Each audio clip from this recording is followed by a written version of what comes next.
Alors ne balma na kuma segu tongara les politologues de Pinior et son petit frère Suleiman Baskoma malien ala sago au sago Maliki Koulibaly no anga ministre de la justice sharia kiri bonda o nyamogo ba no Maliki Koulibaly Ibrahim Bokar Keita fleka bali aka barala Allah anya remarqué Baskoma Maliki Koulibaly ski wakati la aku mulani force ye abeka mogo mine ambora mon kala masanno Ibrahim Bokar Keita ye tournir dokeni Maliki Koulibaly awa ay tournir de kara ay ko kalin de kenai abla dinga kono ay abla dinga kono Maliki Koulibaly mi kolosi mu ye ma to soro bi soro de ibe ka bi ke kuma fla fla yi ima ay cheblem bla ka bo katla ka tra cheblem la mo le o katla ko kalin kenoi iye mo bina ku don kasola awa ibe ka be ka pression ko bla iba ibe ka kelema ka mun kay Maliki Koulibaly la jiji fefe aka entourage la ani mun me barake aya chaman de kungolo yelema ibaro ki kungolo yelema ka do ila ki mogo sa ala yo daluya aya di makele ma jendu kokolo ka o ibekay faraona ko fo ibekadi na marila emane donde abitra hani sigora ibekala sogomada fe ka wuli o journée te jaila abi contaminé ni ibeka to gore fo wulle sino lo journée te jaila aka jugune ebola aka juguni coronavirus ye aka virus flene ka taka Maliki Koulibaly ka bara gele ya jamali ko bana ayere barake nyogo no jiju ye o chama nebe ka bobi o chama nebe ka Maliki Koulibaly ka bara gele ya bolo bi ma fo jiji bede ibeka fleka Maliki bara tia bolo malion de Maliki mais kuma di ndogoni Basko mama ale fana ka tola si ananga ngam ay wasa tola yek may foro do Maliki Koulibaly be do gouvernement kono domina de aya fo ko ibeka ko be do gouvernement kono ko men be fe kan to nga barake de na kera o de se ko tola ibeka te hali ala to ko ben to nga barake dans la liberté se ko tola ay décision ta yakili bala en ne video ke aketo ka juju mite wati muna fo a wata se bandu jabara nukumbe tribunal kono ayuru be no tous les juges corrompus tous les procureurs corrompus a ba placer là a pekera ibeka ko feki senda o remaniement wallahi amboro kalama anya manganchi personne na boya ibeka yo toy mais se ko tola ba ibeka mo aba chengoy parce que ne sera bo la boltora ibeka na be ne parce que tcheni grao 1230 milliards o retourne ndo magate kola data sera magala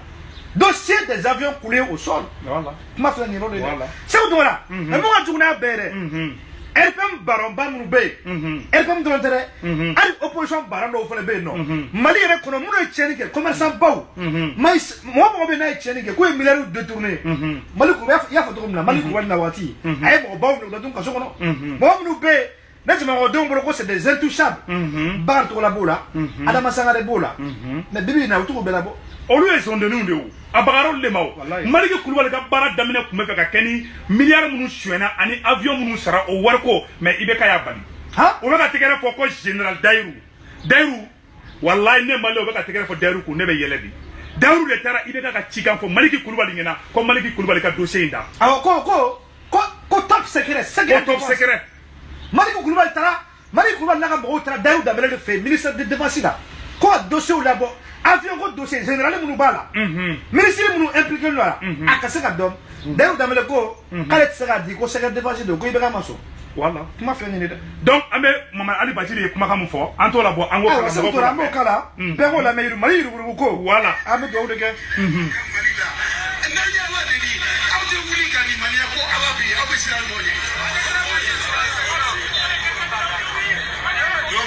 for Maliki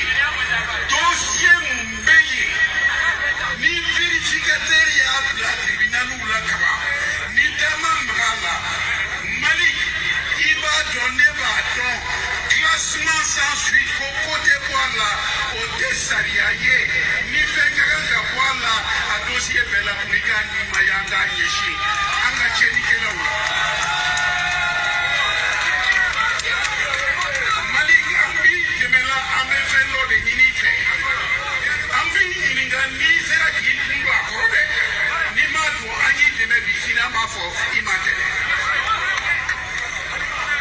anga dossier mumbe netake neti mogotrofo comme mungera akacha milliard keme chamanye ube vérificateur ka dossier kono u kana datu ka sunogo mo kana tiwa datu udala ube ka yele jiju ka biwo baraka kenai Ah, hier ni message bas comment? Voilà, il n'y a pas de commentaire par téléphone. Ma banane na de, c'est où tu vois? Mon mari bâti le ministre de ministre justice. Oui, empêché la barake. Au moins nous on a ces les gars fanna. Oui, on a clé les gars fanna. Hal Ismaël Konaté mbe watimna. Oui, on a clé les gars fanna. C'est où tu vois? Mo tsaka boîte de mai. Mo tsaka ibra de mai. Ko basa de bet de mai ka ele koko la autorité ele koko la. Tsaka la tsaka. Basa bet ministre de la justice joli nana. Notara. Il m'a carte justice fait. Ata fait, ça dit que Tchakoroba inte mogo demeta de ya tese ka deme. Wallahi. Atse ka deme. Awa diba ka fanga sira faso denan kolo, den na fantan, faso kuma suru den de dama chaman ba de parler mi nyoka a banin kelaw, a fanin kelaw, a brujal kelaw, a mogolan kolo, a fato a laga to, hala video manu glominaw, a betara nyoko soro boka kamono. Wallahi. Ani ani ka ba ko ede. Bois contaminé. Ate faso dengena ma chife. Ego ke i fasu i fa kunda. Mais ete faso dengena ma fe. Mam me fe ka i faso bonyola ka zomine ka kalabanchu mine ka faso ta ka bla araika ibe ka to mo fe. Ego ke baraka dendi. Na kumara ba fo ko ka ngani aka ngoi. Na kumara ba fo ka ko mo ndo ko. Na tara papu fe bi. Fo ye amaka suke ni sidigi rewa. Ah ibe ka ni papu joli. Ai no ibala ka ko yaru. Yela ko dante tabako ne de bali banaw ça ko tore ma etuni ibe ka ko bema benina ko dura lex c'est lex ko la loi c'est la loi comme même si elle est dure comme ko c'est la loi quand la to ko jamana shala ka bunya sa ndabe mun boda na mu ko tekelenye boni kuma na ubo fiki ka chokoroba dogo yake atari amu mo boda tien de te quoi malio ate tien de boda ni a fo choko dola ubo foki be chokoroba dogo la ote mais chokoroba mi te tien fa ka jamana ko dongena chokoroba mana fo shini ka blendo o dugo ba fo ka jemando ni mo fo ibe munde fo sisa ndo ay jamana ko dembe ke chu chai ay bege woroki wala ki ay bege kamelion ay bege kalontigala ali ka jenu do arnaquer yaula ka video ke ka waru ni fon sur la kara ibe ka clip la wallahi ni masake do la jamana kuna a image de be ka jamana kuna ko kamima nyamo to ko kamima nyamo to fle la amunu ya mamuru tile onye na nga anga yere ma horo nya kadanya ibe ka tam fede ayi ato fe no atam fe parce que de nankolon de munu be son ko ga yere ma horo nya fere katikatu no fe de munu ga yere ma horo nya fere kemenani kata voter nye kemeduru kata voter nye safnao village ka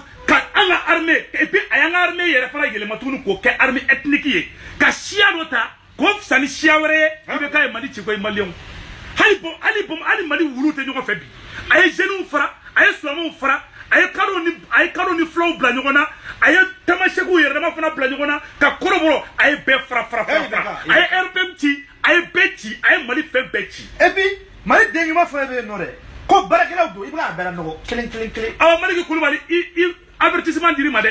ni nyabala salma pa yere ta koy maliki wallahi démissionner maliki ni nyabala ibe ka te kito iga baraka démissionner mais maliki kulubali me kangara makan da maliki kulubali avec histoire la wala na ni ima démissionner ni toi tan chokola ibe ka bi tourner faut attaquer mandat ba ou bien ta do yere da be na la ban yere parce que ala yere tena so ni be ka tara jiwo yo fen chokola maliki ki toni chokola wallahi billahi malion be bayi so nunu ko am jigiti kude nini ka songe nunu ko am jigiti kude anga nga dona be maliki kambe ko so ba ko bina ni mi kolosi chawara flek la no de mama musa marala no wallahi ala no a jeune fe be sa fra ay musa fra dawle sa ka trende fo kiyal hay sini musa mara maba a problème kono nga ba cheka bi koro awa chebe ndara me awo fana mago sa de ay chebe la ka kuma flafo chebe tira chebe fana na chebe ndara me kono ame dawle gale fana chebe ko ngadi sebu tumara wallahi je vous adore a carrière koni ame dawle gale mais ibe ka ibla kika ta foko jonguna ma ale ka kuma kan fo ibe ka yere bora e chebe ko fe donc e de kera sa no e kuma na yere de sa ima kuma ni ibe ka e kuma na ni yere de a chebe ni kera ay chebe ndara me ke tende ba ko mais ça c'est très grave ah akelo ya khara mo de ay dara takata ay dara sigi misigira kono kata galon tige ala ka soba kono je benyana ay dara bla kata galon tige misiri kono ko erebedu ye ya fa de no dugu je erebedu ko tiento la ani malo ya ide ay abolu koni keta abolu ta ko lu keta ni kato ko lu ke na ani malo ya ide kato ko keta fa marionnette wallahi ay be ka mani o temene ko fe ambe kuma laba mun fo Maliki Kulubali ngena ya nga do Mamudu ka dossier la Maliki Kulubali ni ibe ka yi empêcher kika kuma avion ko affaire kan kika kuma milliard bakele ni 1230 milliard bakele milliard keme fla ani milliard bisaba o war mu tunna ni be ka be ki baliki kono keleke ni ma se ko keleke ni ke malion be bayi awani mo ke dro démissionner koy sinon trop bois ko dro o yifra carrière jenné peu voilà o la dika mamolo ko fina Maliki Kulubali donc Mamudu voilà c'est que là il y a photo comme là ambe Paul Kagame merci le président le plus influent aujourd'hui africain derrière voilà alors la derrière wallahi akala ay mon force que toi anglais na tele anakala akala For me, when I'm watching on television and I find our leaders who should have been working together all along to address these problems that commonly affect their countries, wait until they are invited to go to Europe, to sit there and just...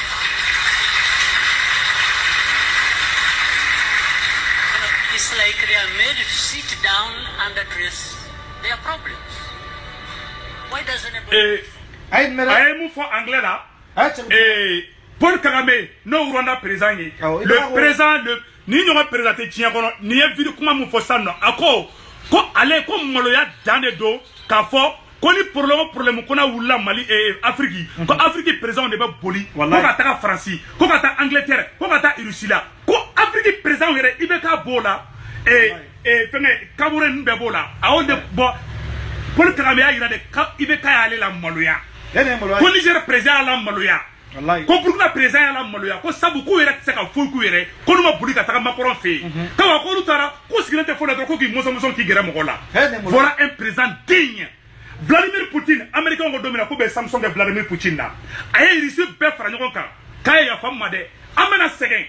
mais anga yere ma horanya o be fe ko de boshi ana ante fe o de ka ke o to ma fo anyana président ibe kuma ni ka jamana ko donné ibe tié de funyina ibe bleka peuple ka côté là mais ibe ka France ka pioli de la preuve est que député Moussa Diarra wallahi o mieux façon horon de député ñuma député halala ibe ka o gena baka parti là ibe ka te horon de fe de o re mu fore ala glace go ba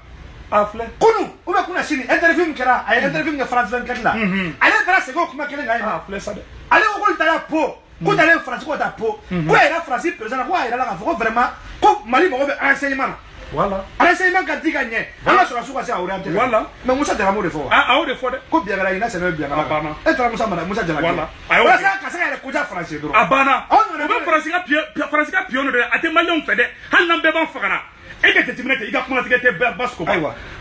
anga so se munu tara Kidal o keme comme o bisegi ko ke tamashegi o tashia wolomaya ko armée reconstituée l'armée de la honte des mensonges galon fra ñonga ka jamana don sari ga moto beta kala ke extra la ko nu ga jamana don la boko kalama au ka kalan kera bolo zéro de ay Afrique vous avez dessus le monde vous avez dessus les Maliens vous avez dessus votre ay Sunjata Keita ay sou ay walla ay hay sano wa dossier fleur ate tien fo sanogo dossier sanogo aka dossier dakala sanogo justement masirake malgré les juges ya ira ka fo ko ils sont prêts. Quand on fait le jugement que la Benendo, ils sont prêts à juger Sanogo. On m'a son jugement. Moi, il va faire façon de nous faire. Faut juger le borale. Quand le truc c'est le Wassendiga. Comme voilà, il faut lui empêcher le barla. Mais moi, c'est la barre qui est vraiment boulot. Bon, ni comment avec vous quitter Ibeka fait. Allez, Bella Jelenia Bana. Jésus aurait qu'à lettre c'est ma cour de ça ou empêcher vous barake. Ouais, n'est pas la chine. Joe empêcher. Ibeka. C'est Ibeka, Malion. La prévue là. Ah ouais, Mahmoud Diko a dossier. Entendez là. Quand Mahmoud Diko ko ayaka parti.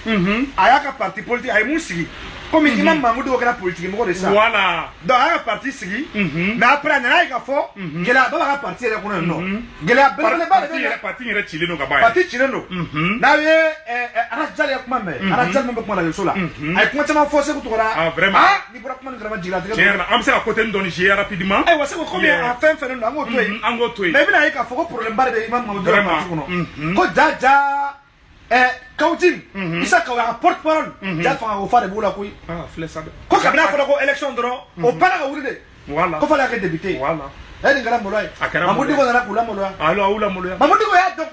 na ta élection na ka bolo ba da fa ay Mamadou ko ka ko gani bana Malion akata ka Mamadou ko ka feke ka ro la de abeta yere manjare la abeta yere justification na il est trop tard il faut qu'il débouille ni mon bifet ta fille d'engana palais kono voilà ta a fille d'engana ka démissionner ko abana allez reula non ka chenge bube maga